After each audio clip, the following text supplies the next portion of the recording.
Hey guys, welcome back again to Initial Assessment. And in this episode, we're going to talk about Circus Maximus, number 1 by Mark Sable, Giorgio Pontrelli, Emilio Lecce, and Dave Sharp. And this is from Mad Cave. This is kind of like, it's not quite Ocean's 11 because we don't have so many players in the game, but it tells a story in the time of Nero, and it starts at the Circus Maximus. And it starts with this gentleman here, and he gets attacked by some brigands. And unfortunately, they are led by Nero. And this is during the time right before Nero burned half of Rome and watched it burn because of his insanity. And he takes this character and stabs him. But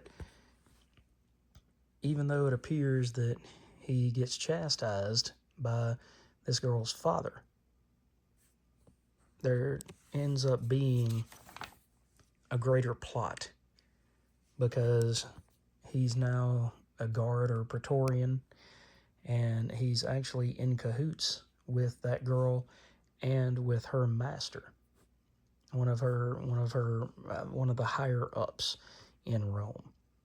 And the three of them have learned about this treasure that lays underneath the Temple of Saturn. And if they can just bide their time, they can get a hold of this treasure, this temple's treasure, and they can go anywhere they want to be. And I mean, they can go anywhere they want to go and be anyone that they want to be. They'll be fabulously rich. They will be wealthy beyond measure, and they will be able to start over and live the kind of lives that they want to live without the tyranny and the treachery that is Rome. So this was exciting to me, and I really like the artwork.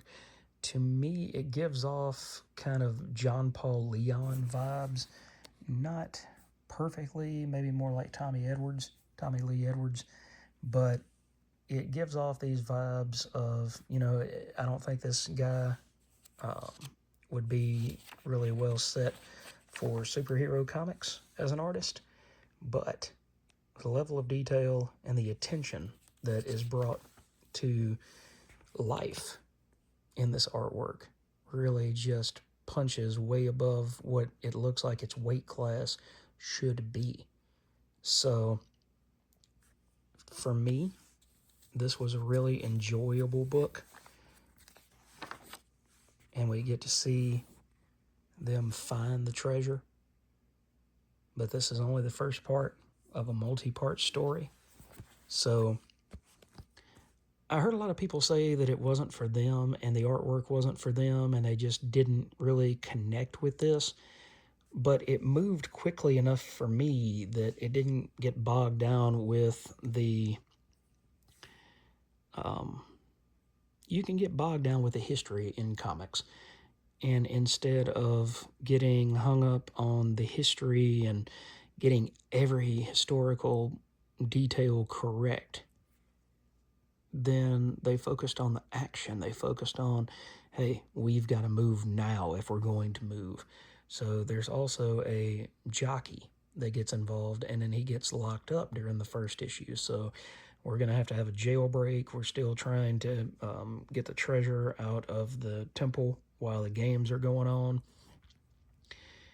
It's got a ticking clock. And to me, that ticking clock set against the grandeur of Rome and the strength of the Praetorians and Nero, and what happens to you, what terrible forces will be against you if you get caught.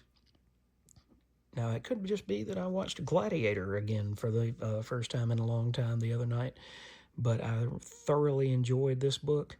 The artwork, like I said, had got an indie feel to it, but it also is very professional, and it's somewhat of the time.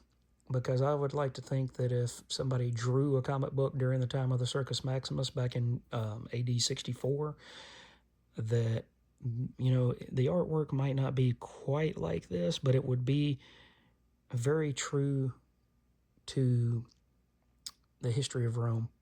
And it would be a little more scratchy and a little less detailed. I don't think you would have a Todd McFarlane actually become a popular artist in Rome, whereas he's become one of the most popular artists in modern day.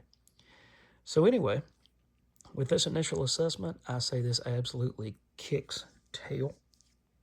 If you like action-adventure movies, the James Bond movies, Ocean's 11, 12, if you like Fast and Furious, that sort of thing, this is almost like a Fast and the Furious to heist movie, The Italian Job, set in Rome. So check it out, guys. I hope you will really, really enjoy it as much as I did. And I hope that you will also come and join me again in the next video, which hopefully will not be done with the same backdrop. But I hope that you will come back and join me for more videos, guys. Please hit that like and subscribe. Keep this channel growing. I am literally 3 people away from having 250 subscribers. So let's keep pushing. Let's go, guys. We'll catch you guys in the next upcoming video.